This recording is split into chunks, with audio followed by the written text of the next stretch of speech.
하나님 말씀은 누가복음 14장 1절부터 6절까지 먼저 읽겠습니다.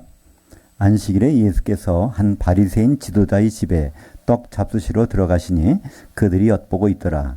주의 앞에 수종병 든 한 사람이 있는지라.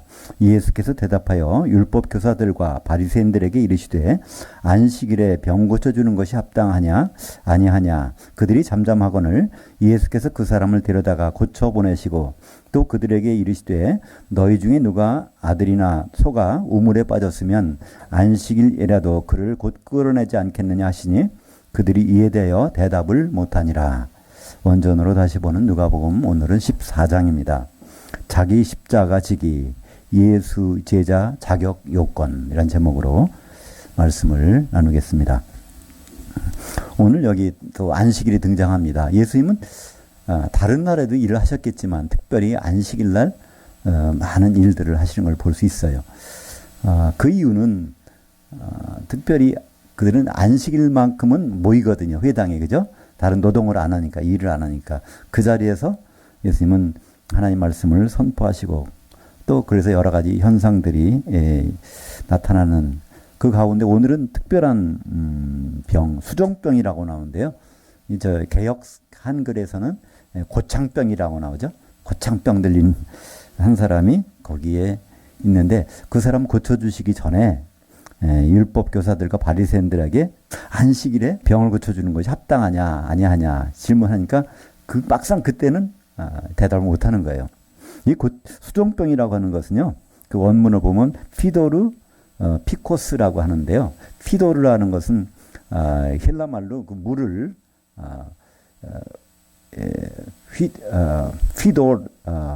그러니까 피도르라고 합니다. 그러니까 거기서 나온 말이 워터가 거기서 나온 말이에요. 워터.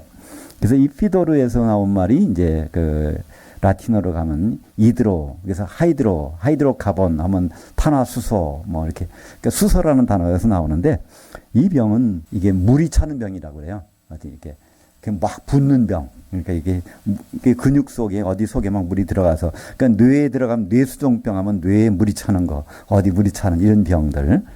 이게 이제 누가는 의사니까 전문적 용어를 썼겠죠. 이런 병. 그 당시에는 이런 병을 고칠 수가 없었나 봐요. 아무도. 근데 이제 이런 사람이 거기 나타났는데 예수님이 율법 교사들하고 바리새인들에게 물어봅니다. 안식일에 이 병 고쳐주는 것이 합당하냐? 합당하다 할 수도 없고 안 할 수도 없고, 그죠? 이 사람들은. 왜냐면 율법을 이제 범하느냐 아니냐 이걸 따지는데 그럼 고쳐주지 말라고 할 수도 없으니까. 근데 예수님이 그 말씀을 그걸 생각을 아니까 물어보시잖아요. 그죠? 얘기 직접. 안식일 날 소나 아들이나 우물에 빠졌는데 안식일이라고 노동하면 안 된다고 그냥 내버려 두겠느냐. 그 빠진다는 건 어떤 의미일까요? 거기 빠져서 오래 지나면 죽어버리잖아요. 그죠? 그냥 진 상태로 그냥 있는 게 아니잖아요. 위급한 상황이죠. 그러고 나서 그걸 고쳐주십니다. 그러니까 그들이 거기에 대해서 아무런 대답을 하지 못합니다. 그러니까 이 안식일이라는 것은 가장 유대인들에게는 중요한 날입니다. 그죠? 안식일을 지키는 것. 우리는 보통 주일 성수라고 하는 말이 있지만요. 이 주일 성수라는 것이 안식일 성수에서 나온 말입니다. 출애굽기 20장에 보면 거기에 안식일을 거룩히 지키라. 지킬 숫자. 그래서 거룩히 지키는 것을 성수. 뭐를요? 안식일을. 그래서 안식일 성수. 그래서 지금은 안식일이 이제 주일로 됐으니까 주일 성수해야지 이렇게 말하는데요. 이거는 우리에게 적용되는 말은 아닙니다. 이건 이제 이 안식일이 왜 생겼냐는 걸 우리는 생각해 볼 필요가 있어요. 안식일은 언제 처음 생겼죠? 창세기에 보면 6일 동안 하시고 그 다음에 마지막에 보시기에 힘이 좋았더라 한 다음에 안식하셨습니다. 근데 마지막에 하나님이 이렇게 만들어 놓은 그게 누구죠? 아담이잖아요. 그러니까 아담이 등장하자마자 하나님은 너무나 좋으신 거예요. 근데 이 아담이라는 것은 로마서 5장 14절에 보면 오실 자의 모형이다. 그러니까 재림 예수, 오신 자가 아니에요. 오실 자 앞으로. 재림 예수의 모형이에요. 그러니까 안식일을 주신 목적은 바로 예수님이 오셔야 진짜 안식이 있다는 것을 우리 보고 깨달으라고, 그래서 안식일에 대해서 유념하라는 것인데 사람들은 안식일을 잘 지키면 하나님께 칭찬받고 구원 얻는 줄로 착각하고 있단 말이죠. 그래서 예수님은 직접 마태복음 12장 8절에 인자는 안식일의 주인이라. 안식일의 주인. 사실 모든 날의 주인인데요. 특별히 인자는 안식일의 주인이라는 거예요. 제 어머님이 이제 돌아가실 때 저는 이제 임종을 못 봤어요. 그때 미국에 있었는데 돌아가신 다음에 제가 이렇게 왔어요. 제가 미국으로 갈 때, 유학할 때는 저희 어머님은 교회를 안 다니셨거든요. 근데 이제 거기 있는 동안에 통화를 한번 한 적이 있었는데 나 교회 나간다 그러시더라고요. 그러고 나서 이제 왔어요. 왔는데 저희 어머님이 이제 그 위암으로 돌아가셨는데 그 벽장에 가 보니까 거기다 성경 필사한 것이 가득한 거예요. 이제 필사해서 넣고. 그래서 이제 장례식을 치르려고 그러는데 사람들이 보통 전통적으로 해야 된다는 거잖아요. 뭐 이 어물 하고 뭐 하고. 근데 거기서 전 이제 예수를 믿고 성령을 받고 이제 그럴 때였으니까 우리 고인이 원하는 방법, 고인이 좋아하는 방법을 하는 것이 좋지 않겠느냐. 그랬더니 많은 그 가족들이 다 동의하시더라고요. 그래서 저는 기독교식으로 했어요.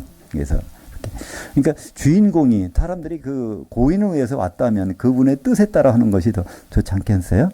그러니까 안식일도 마찬가지 아닙니까? 안식일 지키는 것보다 중요한 건 안식일의 주인이 예수님인데 그분의 생각에 집중하는 것이 더 중요하지 안식일 지키는 것이 더 중요하겠어요? 예수님은 여기에 마태복음 12장에 가서 말씀하십니다. 인자는 안식일의 주인이라. 그러니까 12장에서 어떤 중요한 구절이 나오죠? 12장 28절에 가보면 내가 성령을 힘입어서 귀신 쫓은 것이면 하나님 나라가 이미 너에게 임했느니라 그러잖아요.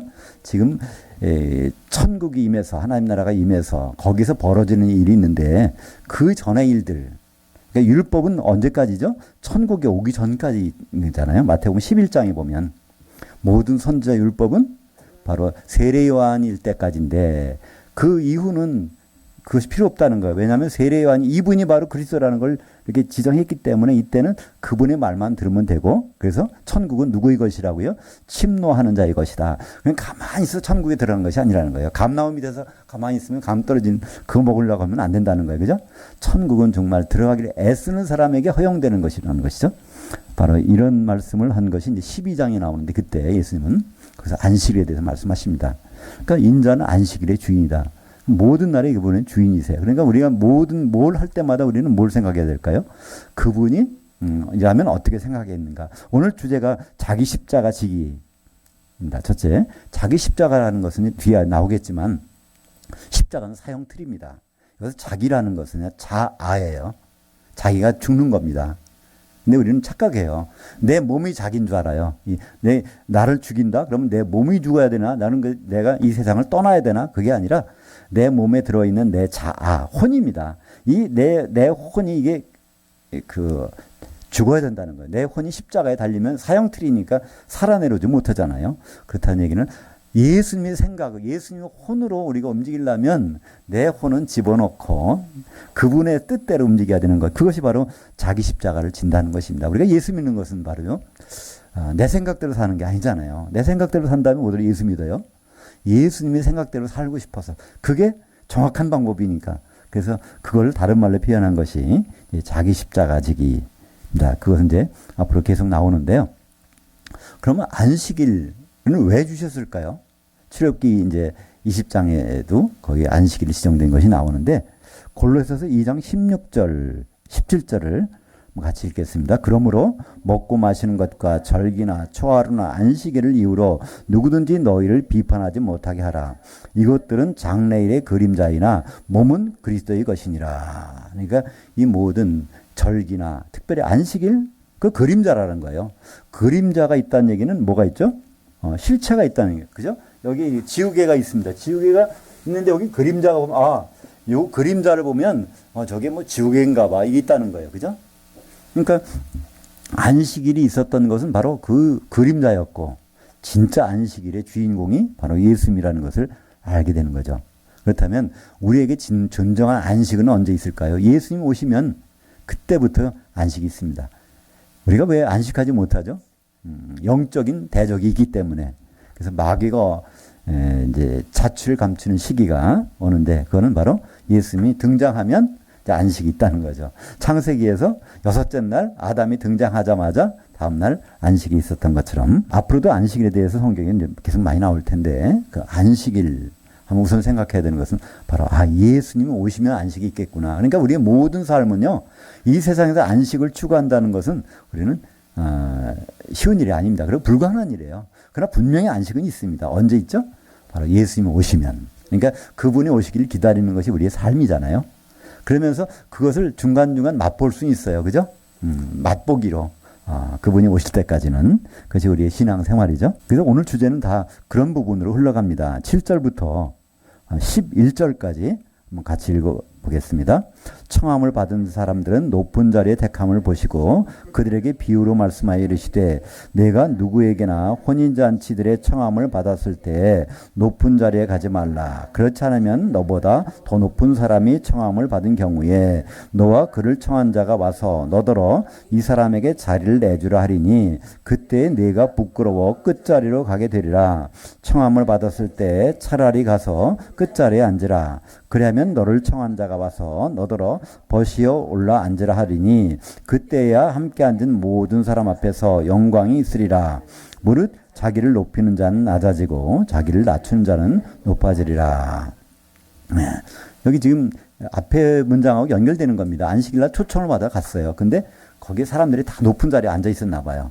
그때 여기서 예수님이 바로 이 말씀 하십니다. 근데 저 자리를 저기 갈 필요가 없다는 거예요. 위험하다는 거예요. 언젠가는 더 높은 사람은 거기 자리를 비켜줘야 되니까. 그러니까 지금 왜 예수님이 이런 말씀 하시죠? 이 세상에 처세술을 일으켜주신 걸까요? 이렇게 살아보면은 참 세상에서 성공할 수 있다. 저 사람 겸손해. 저 사람 높이 될 거야. 바로 이 말씀 아니겠죠?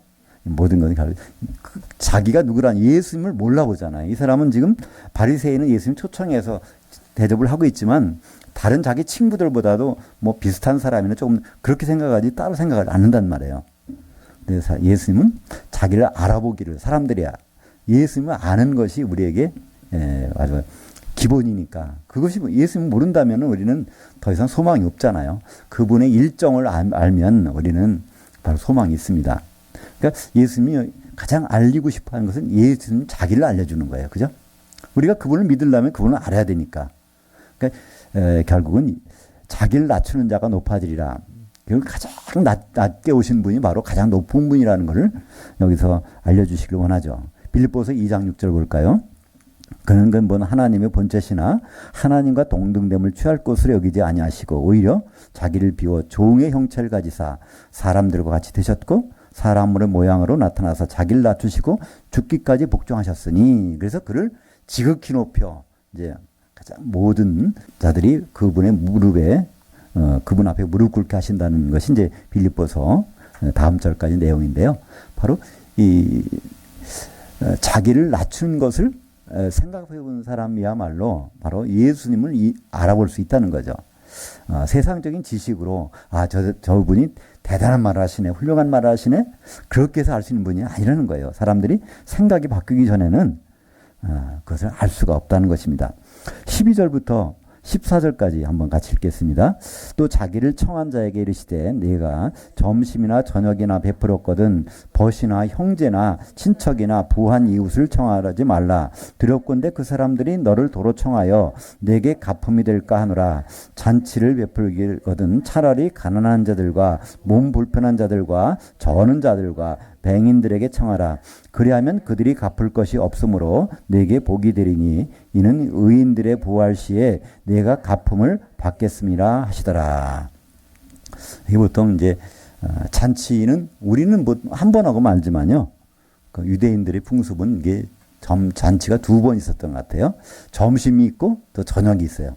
우리말 성경에서는 똑같이 그냥 잔치라고 이렇게 번역한 경우가 많은데 점심에 먹는 것 그러니까 런치와 디너는 이렇게 구분이 있다는 겁니다. 여하튼간 여기서 예수님의 핵심은 뭐죠? 잔치를 베풀어서 그걸 사람 대접해 주는 거 그때 조심할 게 있다는 거예요. 그 사람한테 다시 그걸 대접을 다시 받는다면 아무 소용이 없다는 거예요. 우리는 보통 왜 부조를 하죠? 서로 우리가 어려움일 때 이제 돈을 청첩을 하게 되면은 이제 돈을 바꾸잖아요. 그러면 그걸 큰일 치르고 또 어떤 사람이 있으면 다시 또 해줘서 우리는 서로 이렇게 갚아서 이 세상 사는 데는 그게 필요하지만 예수님 법칙은 그게 아니라는 거예요. 지금 여기서 어떤 거를 이게 자기가 한 것에 대해서 보답을 받아버리면, 보상을 받으면 주님이 오실 때 보상이 없다는 거예요. 그러니까 우리가 이 세상에서 가장 필요한 것은 보상을 여기서 기대하지 말라는 거죠. 그죠? 다음 세상에서 주님 올 때 보상받을 것을 기대하는 것이 가장 현명한 방법이라는 걸 여기서 말씀하고 있습니다. 이것도 마찬가지예요. 처세술이 아닙니다. 그죠? 남한테 잘 대접하면 그 사람이 또 나를 잘 대접해 줄 거야. 이거 가르치러 오신 분이 아니에요. 그죠? 이거에 대한 보상은 반드시 주님께 받을 텐데 그걸 미리 받아놓으면 그때는 받을 길이 없다는 겁니다. 그래서 잔치를 베풀 때도 그걸 갚을 수 없는 사람, 대표적인 사람이 가난한 자들, 몸이 불편한 자들, 저하는 자들, 맹인들, 바로 그들에게 베풀어 준다고 하면 그것을 하나님이 대신 갚아주신다는 거예요. 근데 이 사람들이 대체 누굴까요? 구제운동 하라는 것일까요? 형제 중에, 우리 불편한 사람 중에 그걸 잘 이렇게 해주면 그 사람이 한 걸 주님께 한 것을 인정을 해서 주님이 그걸 갚아주겠다는 우리 교회 안에서 형제 사랑을 여기서 말씀하고 있는 것이죠. 그죠? 아가페의 사랑을 실천할 수 있는 기회를 놓치지 말라는 거죠. 그죠? 그래서 그것은 언제? 의인들의 부활 시에. 의인들이 언제 부활하죠? 예수님 오실 때 그때 부활하잖아요. 무덤 있는 자들이 살아나고 살았던 사람 뒤따라 올라가서 그때 보상을 해주는 것. 우리가 그것을 소망을 두고 이 세상에서 살아가는 것이 중요하지. 내가 해주면 반드시 이 사람도 나를 도와줄 거다. 이런 건 세상적인 방법이라는 것이죠. 그러니까 이 주님 말씀의 핵심은 항상 형제 사랑이에요. 주 안에서 형제된 사람, 육신의 사람, 내가 저 사람과 친척 관계가 되니까 형제가 되지 그게 아니라는 겁니다. 그죠? 마태복음 5장 22절 누가 지옥 가는가 누가 지옥 가지 않는가 이게 중요한 구절이 있는데요. 여기 형제라는 말도 마찬가지입니다. 이것은 육신의 형제가 아니라 바로 그리스도 안에서 형제된 사람들 얘기하죠. 마태복음 5장 22절을 같이 읽겠습니다. 나는 너에게 이르노니 형제에게 노하는 자마다 심판을 받게 되고 형제를 대하여 라가라 하는 자는 공회에 잡혀가게 되고 미련한 놈이라 하는 자는 불지옥에 들어가게 되리라. 성경에서 지옥이 처음 나오는 곳이에요. 이것이 5장 22절 지옥. 지옥 가는 사람 누가 가느냐? 형제 사랑을 못한 사람 간다는 거예요. 그죠? 네. 이 형제는 육신의 형제가 아니라 예수님 때문에 형제된 사람. 예수님이 독생자에서 맏아들 되셨기 때문에 예수님 맏아들 되셨다는 얘기는 그 다른 사람들이 바로 그분의 형제란 얘기죠. 물론 내 형제도 되지만 우선은 예수님이 형제라는 거죠. 그렇기 때문에 예수님이 형제이기 때문에 우리는 그 형제에 대해서 좀 잘해야 된다는 것이죠. 그래서 보니까 심판을 받게 되고 심판은 항상 이 세상에 받는 것이 아닙니다. 심판은 딱 성경에 나오는 심판은 크게 두 가지가 있죠. 재림하셨을 때 그리스도의 심판대, 천년왕국이 지난 다음에 백보자 심판대. 여기서는 주님 오실 때니까 바로 이제 재림 때 심판을 얘기하고 있겠죠. 그렇기 때문에 공회에서 심판을 받는다는 거예요. 우리말 번역은 공회, 이게 이제 산헤드린이라고 하는데 이 산헤드린은 그 당시에는 최고의 사법기관이었습니다. 지금 말하면 국회와 대법원을 합친 기능이 있는 곳이에요. 그것이 바로 예수님이 그리스도의 심판대를 여기서 말씀하는 것이죠. 가장 최종적인 심판은 그리스도의 심판대니까요. 그죠? 거기에서 이제 심판을 받게 되는데 불지옥에 불로 타는 지옥에 우리말 성경 번역은 지옥불이라고 되는데요. 원래는 단어는 지옥이라는데요. 근데 그 앞에 형용사가 불이 있는 지옥에 들어가게 되리라. 그러니까 우리는 여기서 하나 중요한 사실을 발견하게 됩니다. 지옥은 예수 믿으세요. 안 믿으면 지옥 갑니다. 이게 아니에요. 그죠? 예수 믿는 사람 중에서 형제 관계에서 실패한 사람이 가는 곳이 지옥입니다. 예수 안 믿는 사람들은 지옥을 구경도 못한다고 그랬죠? 네, 못합니다. 데살로니커 전서 4장 16절에 보면 주님이 오실 때 주께서 천사장의 음성과 하나님의 나팔로 친히 강림하시니 그리스도 안에서 죽은 자들이 이제 일어나는 거예요. 세상 사람들은 그냥 죽은 사람들은 그때 안 일어나요. 왜냐면 음부에 있다가 어디가 있겠죠? 요한계시록 20장 13절에 바다에서 내주고 음부에서 내주고 그때 나오는 사람들이고 주님이 재림하실 때는 그리스도 안에서 죽은 사람들 선악간에 심판을 받아야 되니까 그래서 그 사람들이 이제 올라가게 되는 것이죠. 그때 혼인잔치에 못 들어가게 되면 결국 들어가는 것이 이제 불지옥. 요한계시록에서는 불 섞인 유리바다. 그 속에 1000년 동안 들어가게 됩니다. 왜 이렇게 예수 안에 형제된 사람들에게 잘해야 되는가? 이것이 이제 마태복음 25장에 거기 이제 세 가지 비유 중에 마지막 비유가 나오죠. 천국 비유에 열처녀의 비유, 달란트의 비유, 그 다음에 양과 염소의 비유. 마지막에 25장 40절 보겠습니다. 그 왕이 대답하여 이르시되 내가 진실로 너희에게 이르노니 너희가 여기 내 형제들 중 지극히 작은 자 하나에게 한 것이 곧 내게 한 것이니라 하시고, 물론 여기서는 사도들 얘기합니다. 그러나 또 이것을 확장해 보면 우리 성도들까지라도 똑같다고 볼 수 있어요. 그죠? 왜냐하면 예수님이 형제들이니까 우리가 그것이 그때 가서 심판의 기준이 된다는 겁니다. 우리는 이것을 너무나 소홀히 생각해요. 마태복음 25장은 너무나 중요한 장입니다. 예수님 앞에 섰을 때 뭘 가지고 우리는 심판받는지, 우리가 어떤 시험을 치른다고 할 때 시험의 입시 요강, 그 시험 요강을 알아야 준비를 하잖아요. 그래서 시험을 치르지 않습니까? 아무리 공부를 많이 한 사람도요, 어디에서 시험 나는지를 모른다면요, 그 사람은 시험을 잘 볼 수가 없습니다.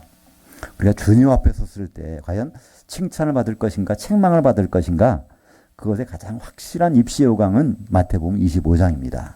근데 거기에서 바로 여기 있는데 형제에게 잘하는 거, 그게 나한테 한 거라고 그러는데 다른 건 안 본다는 거예요. 나 기도 많이 했는데요. 나 40일 금식 기도 했는데요.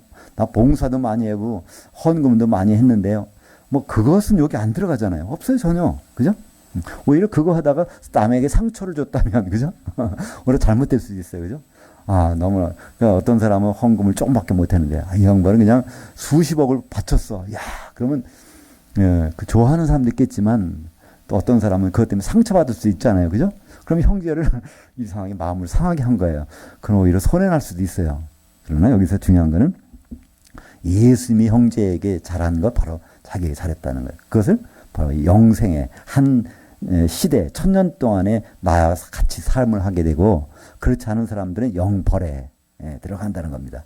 1000년 동안 바로 벌 받는 것, 지옥불에 들어가는 것 말씀하고 있죠.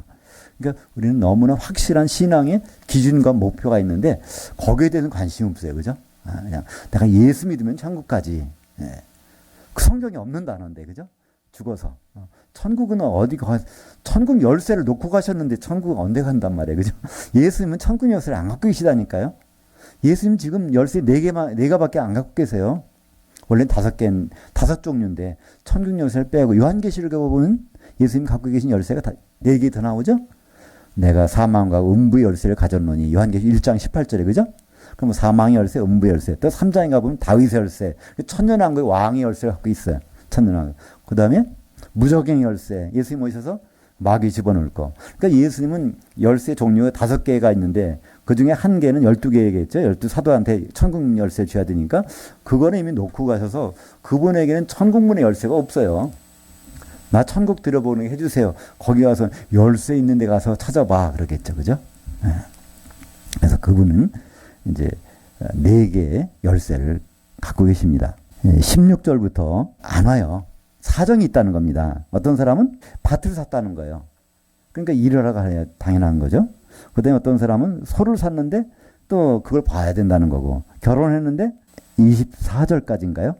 여기 보면 이제 잔치를 베풀어 놓고 거기 초청하는 장면이 나옵니다. 근데 잔치를 벌려놨는데 사람들이 철을 만족을 된다는 것이죠. 이 모든 것들은 율법에 다 타당한 겁니다. 결혼하게 되면 그냥 방치하면 안 된다는 거예요. 그걸 다 해야 된다는 의무를. 이 모든 것을 핑계를 대는 것입니다. 그랬더니 그래, 그 사람들을 놔두고 이제 어디 가서요? 거리와 시내와 골목으로 가서 가난한 자들과 몸 불편한 자들과 맹인들과 저는 자들, 이거 다 예수님이 형제된 사람들이겠죠. 그러니까 그 사람들을 다 데려오라는 것이요. 또 모자르면 어디 가서 길과 산을 다리러 가서 강권하여 내 집을 채우라. 그래서 이 말씀은 전도 운동할 때 가죠. 사람들 강권해서 내 집을 채우라. 교회 하나님 믿어 채우라 그러는데요. 이것은 언제 쓰는 말일까요? 이거는 주님이 오실 때 거기에 혼인잔치 앞에 거기다가 채우라는 거예요. 그때 다 불러드리라는 거예요. 누가? 종이. 누가 불러드리죠? 예수님이 예수님이 여기서 종은요, 추수꾼들입니다. 마지막에는. 우리 성도들이 추수꾼이 아니에요. 마태복음 13장 39절 볼까요? 가라지를 뿌리는 원수는 마귀요 새 추수 때는 세상 끝이요 추수꾼은 천사들이니. 그러니까 보통 때는 그냥 가라지하고 우리 같이 살게 내버려 두시는 거예요.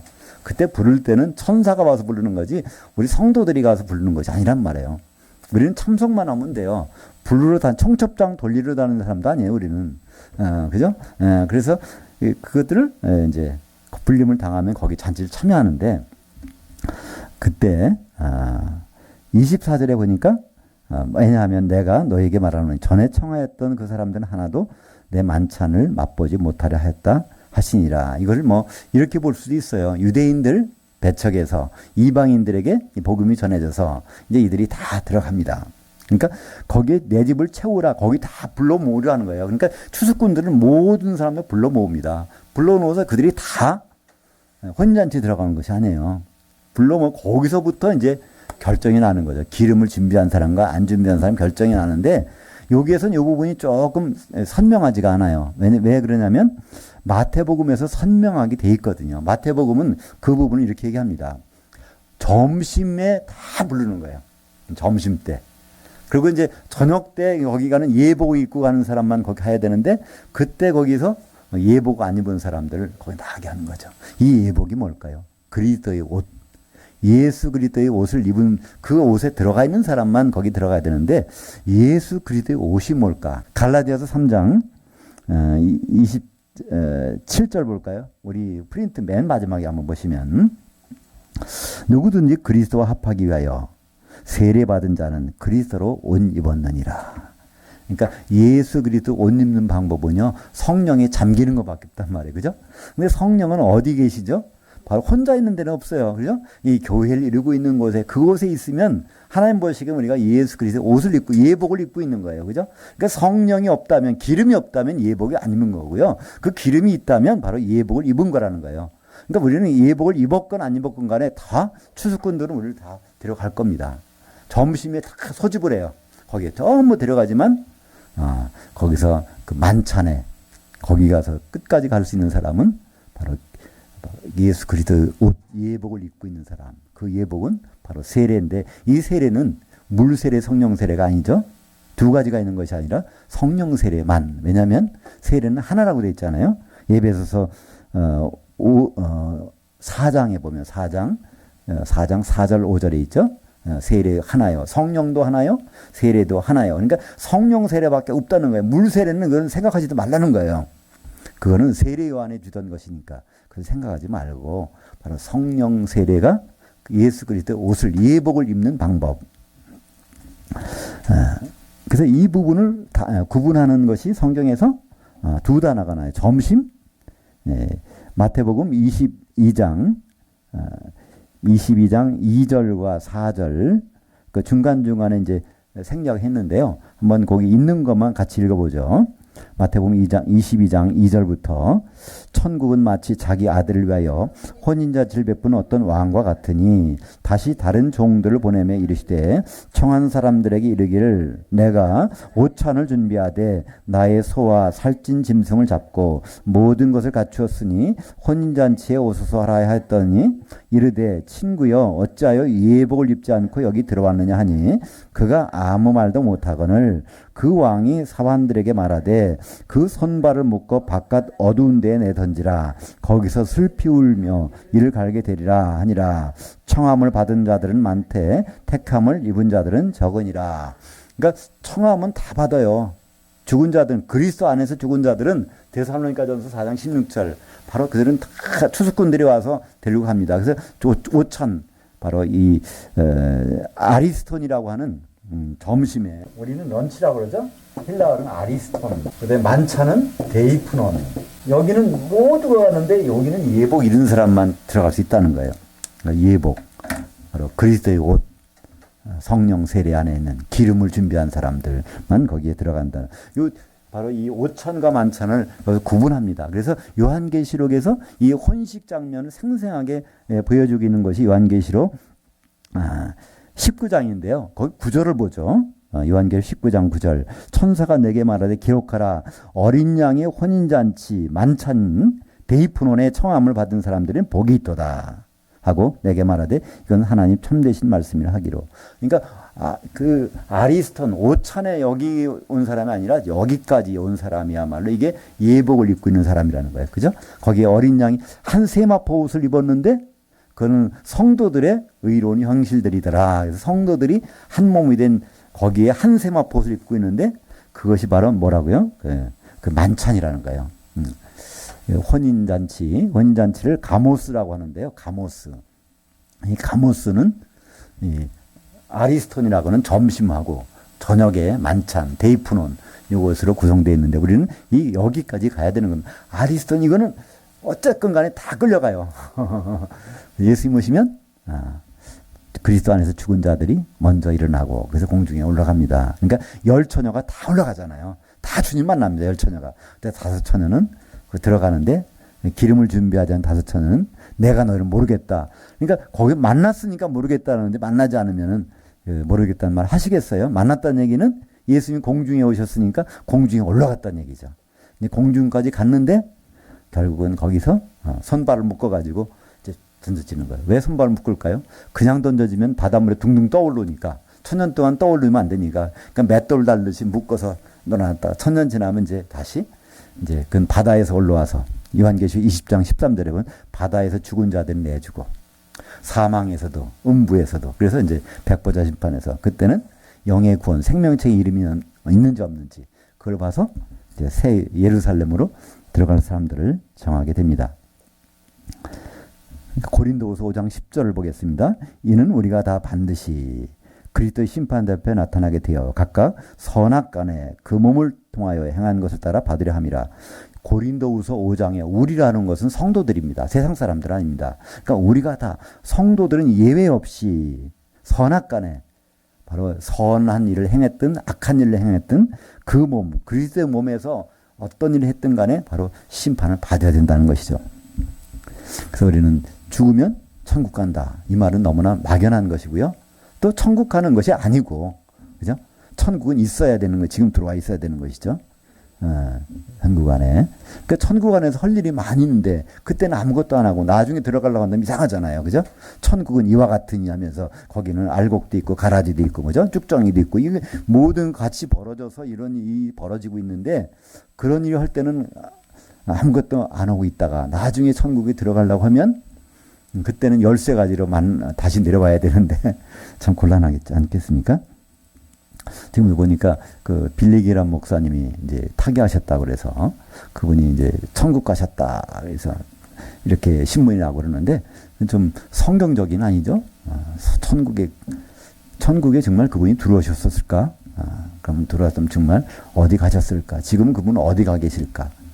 우리는 한번 물어볼 수도 있어요. 왜냐하면 그분이 뭐 인터넷 치면 다 나오니까 그분이 무슨 말씀하셨는지. 그분은 예수 믿어서 뭐 구원받는 것이 아니라 모든 종교를 제대로 믿으면 다 하나님의 자녀가 되고 다 천국 갈 수 있다. 이렇게 한 것들이 지금 인터넷에 다 있어요. 해보시면 쉬워요. 그거는. 그런 분이 과연 지금 어디 가 계실까? 그건 우리가 성경을 보면 알 수가 있을 것입니다. 요즘에는 그런 거 알아보기가 너무 쉽잖아요. 그전에는 저 말이 사실일까 아닐까? 너무나 그걸 알아보기가 힘들어요. 근데 요즘에는요, 이걸 딱 치면, 뭐, 빌리그레함, 뭐, 프리메이슨 딱 쳐도, 이분이 프리메이슨 뭐, 몇 번째 분이래, 이런까지 나오고, 그러니까 수많은 정보가 거기에 딱 나와요. 26절부터, 35절까지 같이 읽겠습니다. 물은 내게 오는 자는 자기 부모와 처자와 형제와 자매와 더욱이 자기 혼까지 미워하지 아니하면 능히 내 제자가 되지 못하고 누구든지 자기 십자가를 안 지고 나를 따르는 자도 내 제자가 되지 못하리라. 너희 중에 누가 망대를 세우고자 할진대 자기의 가진 것이 준공하기에 족할는지 먼저 앉아 비용을 계산하지 아니하겠느냐. 또 어떤 왕이 다른 왕과 싸우러 갈 때 먼저 앉아 1만 명으로서 저 2만 명을 거느리고 오는 자를 대적할 수 있을까? 헤아리지 아니하겠느냐? 이와 같이 너희 중에 누구든지 자기의 모든 소유를 버리지 아니하면 능히 내 제자가 되지 못하리라. 소금이 좋은 것이나 소금도 만일 그 맛을 잃으면 무엇으로 맛을 내리요? 땅에도 거름에도 쓸데없어 내버리느니라. 들을 뀌는 자는 들을지어다 하시니라. 여기 이제 오늘 마지막 주제가 여기 다 나오는데요. 자기 십자가를 지는 것과 예수님이 제자로 인정받는 방법, 이 두 가지 같은 말이지만 이 두 가지로 표현되고 있습니다. 여기에 참 우리가 부담되는 말씀이 있어요. 예수님께 나가려면 뭐 버려야 된다고요? 부모도 버리고 처자도 버리고 형제도 버리고 자매도 그거 버리는 거 아니라 자기의 목숨까지 버린다고 이렇게 나왔어요. 그죠? 그러면 이런 말 듣고 예수 믿을 사람이 어디 있어요? 괜히 왔다 그러죠. 그죠? 그렇잖아요. 이거 다 버려야 되는데 그러면 도대체 어떻게 살란 말이에요? 죽으란 말 아닌가? 맞아요. 죽으란 말이에요. 그죠? 근데 하나님이 죽여놓고서 그냥 말뿐이 아니잖아요. 우리는 하나님 아시기 때문에 도대체 무슨 더 좋은 방법이 갖고 계시겠구나. 우리는 그 하나님을 믿는 거잖아요. 그죠? 하나님이 그런 분이라는 걸 알기 때문에 버리면 버릴수록 그릇에 있는 걸 버리면 더 좋은 걸 담아주신다는 확신이 있으면 마음 놓고 버려요. 근데 이게 담아질지 안 할지 모르는 사람은 절대 버릴 수가 없잖아요. 근데 믿음이라는 건 그것이죠. 그분이 더 좋은 것을 주시려고 내 이 바구니 속에 있는 것 비우려고 하시는구나. 그걸 믿어지는 사람은 이게 버릴 수가 있다는 얘기죠. 그러니까 부모나 처자와 형제 자매를 버리라는 얘기는 세상적인 관계에서 얽매여 있지 말라는 얘기잖아요. 그죠? 거기서 벗어나서 다시 잡으라는 것이죠. 그죠? 우리가 이 짐을 많이 지면요. 어떤 문에 들어갈 수가 없어요. 근데 그걸 다 내려놓고 문을 통과한 다음에 어떤 사람들이 거기에 하인들이 와서 그걸 다 옮겨주잖아요. 그죠? 호텔에 좋은 호텔 들어가면 그렇잖아요. 체크인 하면은 그 짐 자기가 들어갈 필요 없어요. 그죠? 다, 그것처럼 하나님은 그런 대비책을 가지고 계신다는 거예요. 근데 우리가 짐을 안 맡기고 그럼 붙잡고 있으면 벨보이가 어떻게 해줄 수가 없는 거예요. 그죠? 그걸 놓으면은 바로 알아서 해줄 텐데. 그렇게 하면 바로 내 제자가, 예수님이 제자가 될 수 있다는 말이죠. 우리는 예수님의 제자가 뭘까요? 예수님의 제자. 그러니까 마태복음 마지막에 가보면요. 예수님이 결국 뭐라, 내 제자를 삼으라는 거잖아요. 사도들에게, 그죠? 모든 민족으로 가서 세례를 베풀어서 내 제자를 삼으라는 거예요.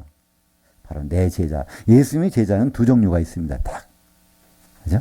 그래서 복음서 사도행전까지는 제자라는 말이 나오지만 이제 사도행전 지나서부터는 제자라는 말이 없습니다. 그때는 딱 두 마디로 갈라져요. 제자는 사도 아니면 성도. 그래서 이 두 가지밖에 없습니다. 요한계시록에 보세요. 거기에 제자란 말이 나오나 안 나와요. 거기 보면 사도와 성도만 나와요. 가끔 선지자라는 말이 나와요. 이 선지자는 어디서 뭘 뜻하냐면 사도들을 뜻합니다. 일반적으로. 왜냐하면 에베소서 2장 20절에 보면 너희는 바로 교회의 성도들은 사도들과 선지자들의 기초서구에 세우심을 입은 자들이라 돼 있어요. 우리말 번역은 사도들이 따로 있고 성도들이 따로 있는 것, 선지자가 따로 있는 것처럼 번역이 돼 있지만 원문을 보면 뒤에 선지자 앞에는 정관사가 없어요. 헬라어 문법에서는 앞에 단어는 정관사가 있고 뒤에 단어는 정관사가 없으면 뒤에 단어는 앞에 단어를 설명해주는 보호란 말이에요. 그러니까 사도들은 선지자들이다. 사도들은 예수님의 분신인데 바로 하나님의 마음을 대변해주는 사람들이 설명한 거란 말이죠. 그죠? 성도들은 바로 사도들의 터위에 사도들이 선지자이기 때문에 그 위에 세워지는 사람들이라는 거예요. 그죠? 그러니까 사도들은 바로 선지자, 모든 선지자가 사도는 아니지만 사도는 반드시 선지자라는 거예요. 그죠? 바로 이 사도들. 그래서 요한계시록에 가보면 거기서 사도란 말 대신에 선지자는 말이 많이 나오는 경우가 있어요. 그죠? 예. 근데 성도와 선지자들이 나오지만 거기에 제자라는 말은 한 번도 안 나와요. 요한계시록에 집사라는 말도 없어요. 거기 다른 장로라는 말도 없어요. 거기는요. 그죠? 안수 집사라는 말도 없고요. 권찰 뭐 그런 거 없어요. 하나도 없어요. 거기는. 예? 권사도 없고요. 거기는 딱 성도 그리고 선지자들 이런 말만 나온단 말이에요. 그죠? 거기서. 그래서 이 성도라는 건 결국 오늘 누가복음에서는 제자라고 표현됐지만 여기서는 사도와 성도라고 구분해야 돼요. 우리로서는 사도는 12명밖에 없으니까 우리로서는 예수님이 제자라고 하면 성도, 진짜 성도, 예수님께 인정받을 수 있는 성도가 누구냐는 거예요. 그것은 바로 자기 십자가를 지는 사람만 그렇다는 겁니다. 이 자기라는 단어는 원래는 자아라는 단어예요. 자아라는 것이 뭐죠? 나아, 그죠? 한자를 쓰면은 스스로 자자다가 나아자, 그죠? 예. 내가 내가 누구냐면 내가 혼이거든요. 우리는 영과 혼과 몸으로 되어 있다고 합니다. 근데 사실은요, 이 혼이, 나라는 혼이 네 몸속에 들어와 있는 거예요. 근데 이 혼 속에 하나님이 영을 집어넣으셔서 혼이 영을 가지고 있는 거죠. 그러니까 이 내가 혼이 이게 없어져야 된다는 거예요. 그러면 뭐 어떤 생각이 지배해야 될까요? 예수님의 혼이 다 지배하게 되는 거겠죠. 그죠? 그러니까 모든 것을 예수님 중심으로 생각하는 것을 자기 십자가라는 겁니다. 그죠? 모든 것을 예수님 중심으로 생각해 보는 거예요. 그거 아닌 사람은 내 제자라고 인정 안 하시겠다는 거예요. 근데 우리말 번역에는 뭐라고 돼 있어요? 누구든지 자기 십자가를 지고 나를 따르지 아니하는 자를 번역이 이렇게 돼 있어요. 자기 십자가를 졌는데 예수님은 안 따르는 자가 있을까요? 그 번역이 이상하게 된 거예요. 그죠? 자기가 죽었으면 예수님을 따른다는 얘기인데 번역이 아주 안 지고 나를 따르는 자. 자기는 자기 뜻을 세워놓고 예수님 이용해 먹으려고 하는 자 필요 없다는 거예요. 그죠? 그중 대표적인 사람이 누굴까요? 가룟 유다. 그죠? 가룟 유다는 자기가 생각하겠어요. 내가 정치적으로 뭐로 큰 잘 하려니까 이분이 필요한 것 같아. 끝까지 그를 그렇게 해봤단 말이에요. 마지막에 이렇게 해도 예수님을 팔다 보면 이분이 드디어 어떤 걸 버리지 않을까. 그 기대를 가지고 예수님 팔아봤더니 그게 아니고 오히려 선생님만 자기는 이렇게 죽인 게 돼버리니까 양심이 가책을 받아서 자살해버리잖아요. 그죠? 그러니까 그건 증거예요. 가룟 유다는 자기 십자가를 안 지고 따라다닌 거예요. 자기 목표를 가지고 끝까지 예수님을 따르는 그 사람이죠. 물론 다른 제자도 그럴 수 있겠지만 원래 예수님 말씀하시면 너희들 목표, 목적, 생각, 의도, 꿈 다 버려. 그러고 나를 따라. 그러면 바로 내가 제자로 인정할게. 그런 뜻이잖아요. 그러니까 이 자기 십자가를 진다는 것은 예수님의 생각으로 내가 채워지는 거죠. 그죠? 예수님이 어떤 결정을 할 때 예수님이라면 어떻게 하셨을까? 그죠? 그런 생각이 가득 찼다면 그것이 자기 십자가죠. 그런 다음에 내 형제도 바라보고 내 자매도 바라보고 가족도 바라보고 모든 사람들을 그런 시각에서 바라볼 때 그게 예수님께 합당하다는 것이죠. 그냥 배척하고 말란 뜻이 아니라 일단은 그것. 그래서 여긴 목숨이라고 번역된 단어는 혼이라는 단어입니다. 혼이라는 것은 우리말로 간단하게 한마디로 하면 생각이라고 볼 수 있어요. 자기 의지, 생각, 뜻 그것을 다 내려놓고 그 자리에 예수님의 의지, 생각, 감정을 채워넣어서 하는 것. 그것이 바로 주님을 따르고 예수님이 제자, 성도로 인정을 해주신다는 거예요. 성도로 인정된 성도라는 건 뭘까요? 성도라는 것은요. 예수 그리스도를 옷 입은 사람을 성도라고 그래요. 성도라는 정의는 에베소서 1장 1절에 골로새서 1장 2절에 정의가 나옵니다. 거기서도 우리말 성경에서 보면요. 에베소서 1장 1절에 뭐라고 되어 있죠? 성도들에게 편지하는데 바로 그리스도 안에 있는 신실한 자들이라고 되어 있죠. 그냥 신자라고 번역하면 될 텐데 그걸 신실한 자들이라고 번역했어요. 그리스도 안에 있는 신자예요. 예수 그리스도의 몸을 이루고 있는 신자가 있다면 그것이 성도라는 거예요. 근데 우리말 번역에는 신자도 있고 성도도 있고 편지를 성도한테도 보내고 신자한테 보내는 것처럼 번역이 돼 있어요. 예. 근데 이걸 제대로 된 번역은 어디 나오냐면 골로새서 1장 2절에 바로 성도란 그리스도 안에는 신실한 형제들 이렇게 번역했어요. 그죠? 거기 곧이라고 에베소서 1장 2절을 번역한 사람은 헬라어를 잘 알고 번역한 분이에요. 거기서 곧 누구 그러니까 형제도 따로 있고 뭐 성도 따로 있는 것이 아니라 성도란 그리스도 안에 있는 형제 이것을 예수님이 형제가 됐지만 그리스도 안 바로 예수님의 몸을 이루지 않으면 이거는 성도가 아니라는 것이죠. 네. 그래서 이 성도가 된다는 것 이것은 바로 예수님께 인정받는 것이고 그 안에 있다는 것은 그리스도 안에 있다는 그 몸을 이뤘다는 건 몸은 어떻게 반죽이 되죠? 성령으로 기름으로 반죽됐잖아요. 그죠? 네. 바로 이것이 되느냐 마느냐 그 너무나 엄격한 기준이며 또 이것이 바로 자격이 무자격자냐 아니냐 공중까지 올라가서 거기서 과연 자격이 있느냐 없느냐 그 판단하는 것은요 오늘 나오는 겁니다. 자기 십자가를 졌느냐 정말 내가 예수님 생각으로 내가 살고 있는가 또 정말 예수님 생각으로 살 때는 생각 좀 해보고 해라는 거예요. 무조건 따르지 말고. 그러니까 아마 이 말씀하셨을 때 가룟 유다를 들으라고 하셨는지도 모르겠어요. 왜냐하면 제자들한테 이 말씀을 쭉 하시니까. 그죠? 그러면서 하시는 첫째 비유가 뭐죠? 망대를 지으려고 그러는데 이 망대 얼마 높이를 치려고 그러는데 여기 질 수 있는 충분한 자기 자금이나 돈이 있을까? 그거 세워야지. 짓다 보니까 이거 반쯤 올라가는데 더 이상 이게 돈이 떨어져 자본이 없어. 재료가 없어. 그러면 웃음거리 된다는 거예요. 그죠? 그리고 이제 어떤 왕이 이제 다른 왕과 싸울 때 적군하고 군대를 비교해서 이게 싸우면 될까? 안 되는데 싸우면 큰일 난다는 거예요. 그냥 화친해야지. 이렇게 사람들도 한번 따져봐야 되는데 바로 예수님이 제자가 되는 것도 마찬가지라는 거예요. 내가 성도가 되는 거, 성도가 될 전혀 가능성을 아니고 다른 걸 구하며 된다고 했다가는 성도 된다고 했다가 그렇잖아요. 열처는 다 등을 들고 있었잖아요. 마태복음 25장에 전부 등을 들고 있었다는 얘기는 거듭났다는 얘기예요. 그거 기다리고 있었어요. 딴 사람들처럼 달리. 근데 결국 올라가서 거기서 안 되잖아요.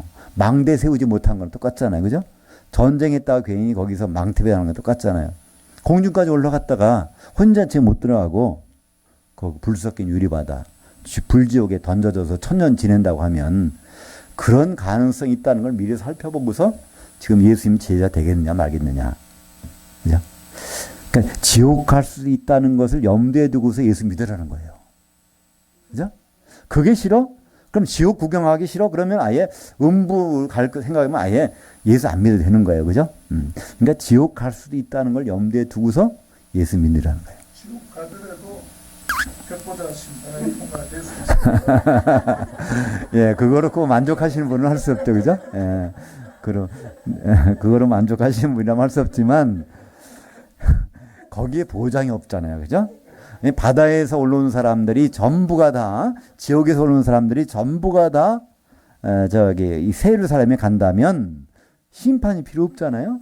생명체 거기서 이름이 있나 없나 본다고 하니까 그렇게 올라갔는데 그래서 참 혼자한테 못 들어가는데 애석해서 1000년 동안 있다 기다렸는데 백보자 심판에서 생명체에 이름이 없네? 그것마저 참. 왜냐면 생명책의 이름은요 지워질 수 있다니까요. 요한계시록 3장 5절인가요? 거기 보면 내가 이기는 자는 생명책의 이름을 안 지우겠다니까 이기는 자가 못 되면 지워진다는 거예요. 등재는 됐는데 그 지울 수도 있다는 거예요. 물론 이제 지우기가 쉽지는 않겠죠. 하나님은 사랑의 하나님이니까. 근데 성령이 지워지는 방법도 있잖아요. 그죠? 성령을 모독하면 다음 세상에서도 해결책이 없다는 거잖아요. 그죠? 근데 성령을 모독한다는 거는 구약 사람들은 다행이에요. 모독할 일이 없어요. 그때는 성령이 안 내리셨으니까. 근데 지금은 성령이 있는 현장에서 그분을 모욕한다면 그러면 지워질 가능성이 굉장히 많은 사람들이에요. 그러니까 1000년 동안 거기 지내는 것도 서러운데 그 다음에 보니까 이름까지 지워져 버렸어. 그러면 어떻게 되겠어요. 그죠? 아예 완전한 방법이 있잖아요. 혼잔치에 가면요. 그때 가서 이름이 지워졌나 안 지워졌나 볼 필요가 없잖아요. 왜냐하면 백보자 심판 때도 심판관들이니까. 그죠? 그럼 너무나 안전한 길이 있는데 뭐더라 아슬아슬하게 그렇게 가서 1000년 있다가 다시 구제할 방법이 있지 않을까? 그래서 패자 결승전에 가서 뭐 하지 않을까? 뭐 이렇게 그런 맞아요. 그 패자 부활전이라고 그러죠. 그걸 바라는 것은 참 하나의 가능성을 보는 것은 좋지만 우리는 더 좋은 길이 있으면 좋은 길이 우리에게 더 바람직한 길이 아닐까요? 예. 그러니까 오늘 예수님이 제자 되는 길, 그건 바로 성도가 되는 길입니다. 성도 되는 길은 바로 예수 그리스도의 옷을 입고 있는 거고 성령의 기름으로 세례받고 있는 것입니다. 그걸 다른 요한복음에서는 다른 말로 표현하고 있어요. 예수님 제자 되는 방법. 요한복음 13장 35절 볼까요? 너희가 서로 사랑하면 이로써 모든 사람이 너희가 내 제자들인 줄 알리라. 네, 서로 사랑하는. 근데 이 사랑은 특별한 사랑이에요. 아가파오라는 사랑이에요. 그걸로 해야죠. 그때 동사가 아니네요. 여기서 명사를 썼어요. 아가페라는 것을 붙잡고 있는다면 이런 데 있어요. 아가페 사랑을 붙잡고 있는다면 그러면 제자가 된다는 거예요. 아가페. 근데 아가페 사랑은 어디 나오죠? 무슨 열매예요? 아가페 사랑은? 예, 갈라디아서 5장 22절에 보면 아가페는 성령의 열매. 다른 데서는 구할 수가 없는 거예요. 아가페는. 세상에서는 아가페라는 아가페를 열리는 나무가 없어요. 바로 성령께로서만 나오는 것이 아가페 사랑인데 그 아가페 사랑을 붙잡고 있다는 얘기는 성령 안에 있기 때문에 아가페 사랑을 붙잡고 있잖아요. 그게 바로 예수님이 제자가 될 수 있다는 겁니다. 그죠? 요한복음 15장 8절에도 너희가 열매를 많이 맺으면 내 아버지께서 영광을 받으실 것이요 너희는 내 제자들이 되리라. 이건 포도나무의 비유잖아요. 포도나무에 열매가 맺혔다는 얘기는 무슨 뜻일까요? 뿌리, 나무, 줄기, 잎사귀 모든 것들이 다 잘 붙어가지고 제 역할을 했다는 얘기잖아요. 그죠? 그래야 뿌리만 제 역할을 했다고 열매가 열리나요? 줄기만, 잎사귀만? 아니에요. 모든 것들이 하나도 예외 없이 제 역할을 하면은 언젠가는 열매가 열리잖아요. 그러면 제자로 인정하겠다는 거예요. 뿌리 역할을 했든 잎사귀 역할을 했든 줄기 했든 간에 바로 이것은 몸을 이루지 아니하면 불가능한 것을 말씀하고 있죠. 그러니까 예수님의 제자, 성도라는 것은요. 몸을 이루지 아니하면 아니다. 거기서 바로 난 모르겠다 그러시겠다는 거예요. 기름을 준비한 여자는 5 처녀 주님 앞에 섰을 때 내가 너희를 모르겠다. 이해가 안 간다. 그런 말씀을 들을 수는 없지 않습니까? 바로 이 자아라는 것은 우리의 혼입니다. 우리의 생각이에요. 바로 이건 결국은 그래서 자아를 구원한다는 것은 영의 구원은 뭐 구원받는 거 거듭나는 거잖아요. 이 혼의 구원이라는 것은 바로 어떤 거냐면 우리 생각이 예수님과 더불어 하나가 되는 것. 어떻게? 몸을 이루어서 그죠? 지체가 한 혼을 가져야 지체가 모든 것이 통일되잖아요. 뿌리 생각이 다르고 잎사귀 생각이 다 다르면 열매가 안 나타나잖아요. 누가복음 9장 23절, 24절을 같이 읽겠습니다. 나를 따라오려거든 자기를 부인하고 날마다 자기 십자가를 지고 나를 따를 것이니라. 누구든지 제 혼을 구원하고자 하면 이룰 것이요 누구든지 나를 위하여 제 혼을 이루면 구원하리라. 나의 혼의 구원을 이루는 유일한 혼의 구원 이루는 방법은 내 혼을 내 생각을 다 내려놓고 바로 우리가 모여서 예수님의 생각으로 하나 되면 그게 바로 혼의 구원을 이루는 방법이라는 것이죠. 믿음의 결국은 혼의 구원을 이룹니다. 믿음의 시작은 영의 구원이었지만 믿음의 결국은 우리가 혼의 구원을 이루는 겁니다. 그러니까 혼의 구원을 이루기 위해서는 다른 성도가 필요해요. 그죠? 그러니까 이 성막을 보면 그렇잖아요. 그죠? 이 광야에 아카시아 나무가 있어요. 그죠? 뭐 이 기상한 나무. 이건 아무 때 쓸모가 없는 나무예요. 건축할 수도 없어요. 근데 이거를 딱딱 잘라다가, 그죠? 이걸 전부 잘라다가 이걸 다 조각을 붙여서 이건 몇 조각인지 몰라요. 그죠? 이런 조각을 붙여서 4m 50, 그죠? 4.5m 높이로 폭은 62.5, 22.5 되는 널빤지를 만들면 그 널빤지에 틈이 없어야 돼요. 이런 아카시아 나무 조각을 쫙 붙여서 큰 널빤지를 만들고 그 다 만들어주면 거기다가 제사장이 뭐 한다고요? 코팅이래요. 금으로 쫙 발라. 그러면 거기는 아카시아 나무 흔적도 안 보여요. 그죠? 그게 바로 48개를 쫙 세워놓으면 그게 성소가 되고 하나님이 임재하시겠다는 하나님의 성전이 되는 거죠. 그죠? 바로 이 뒤에는 아카시아 나무 그대로 있으면은 그냥 없어질 거예요. 그러나 여기서 버리면 이게 잘라지잖아요. 얼마나 아프겠어요. 그죠? 대패질하고 톱질하고 다 잘라질 때 그 내가 자아가 깨지는 거, 버려지는 거. 그것이 다른 조각과 더불어서 짤딱 밀착된 다음에 거기서 믿음의 금으로 딱 코팅이 되면 그러면 거기에 하나님 함께 하시는 성전, 바로 교회, 그리스도의 몸이 세워지는 것이죠. 그래서 혼의 구원이라는 것은 개인은 절대로 불가능합니다. 여기 혼자 있는 것이 개인이 어떻게 혼의 구원을 이루겠어요? 이것이 여기에 모아져야 되니까. 이 성전은 바로 이 널빤지가 48개가 모여야 되는 것이니까. 그 널빤지에다가 다 뭘 받쳐요? 은받침. 하나에다가 2개씩 은받침. 은이라는 거죠. 예수님 목숨값. 그래서 은받침이다. 그것이 나중에 요한계시록에서 뭐죠? 그것이 진주문으로 나오죠. 진주문을 통과해서 우리는 보석이 돼가지고 나온 것은. 그래서 고린도전서 3장 12절에는 그러니까 창세기 2장 12절에는 금과 베델레헴과 호마노 이렇게 나와요. 그러니까 금과 식물성 진주와 호마노라는 보석. 요한계시록에는 뭐가 나오죠? 바로 금길, 황금길이 있고 예루살렘에 그리고 진주문이 있고 이 벽옥으로 된 보석으로 된 성도들이 여기 하나에 딱 됐단 말이에요. 그죠? 예. 근데 그 벽옥이라는 것이 원래는 불투명체예요. 그죠? 거긴데 거기서는 투명하다. 아마 다이아몬드일 거예요. 그죠? 그거로 나타나. 근데 이것이 고린도전서 3장 12절에는요. 거기는 보석은 나오는데 은이 나와요. 진주가 없어지고 되게 은이 나와요. 네, 그 과정에서. 왜 은이나 진주는 같거든요. 그러니까 진주라는 것은 상처를 싸매주기 위해서 진액을 뿜어내는 거잖아요. 은이라는 건 목숨값이에요. 누구 목숨을 해쳤다 그러면 은 30으로 갚아줘야 돼요. 목숨값으로. 그래서 이 널빤지는 반드시 이렇게 두 개 각 널빤지에 은받침이 있단 말이야. 바로 예수님의 목숨값으로 우리가 세워지는 교회, 그걸 의미하고 있죠. 그래서 여기에 이제 소금의 제자를 하는데 소금이라는 것이 나오네요. 근데 소금 하면 왜 여기 갑자기 소금이 등장했을까? 우리는 소금의 용도가 뭘까요? 일반적으로 생각할 때는 소금은 부패 방지로. 그러니까 소금 생각하면 소금 넣으면 안 썩잖아, 그제? 세상에 소금이 되자 그러면 우리 세상이 타락한 세상을 이렇게 깨끗하게 해보자, 썩지 않게. 근데 성경에서 소금의 용도는 다르다는 거예요. 예, 성경에서 소금은 언제 등장하냐면 소재 만들 때 등장합니다. 레위기 1장에서 보면 제사 소재 제물들을 만들 때 거기에 이제 반드시 그 가루를 기름으로 뭉치지만 소금을 넣게 돼 있어요. 그러니까 응집력이 강하게. 그래서 서로 이제 이렇게 응집되게. 그래서 이 면발을 굵은 거는 소금이 조금 들어가지만 라면 같은 거는요 소금이 굉장히 많아요. 그래서 나트륨이 많다. 라면 국물 먹지 말라는 이유가 거기에 면발이 짧은 것이 다 붙이게 하려면 소금을 되게 많이 넣어서 나트륨이 많단 말이죠. 그래서 이 소금은 그런 용도로 예수님이 말씀하십니다. 그래서 마태복음 9장 50절 볼까요? 만일 소금이 그 맛을 잃으면 무엇을 맛을 내리요? 너희 속에 소금을 두고 서로 화목하라 하시니라. 그러니까 소금은 서로가 뭉쳐지는 거예요. 그래서 여기에 소금이 그 뭉치는 역할을 못하고 있다면 이거 다 하나님 내버리신다는 거예요.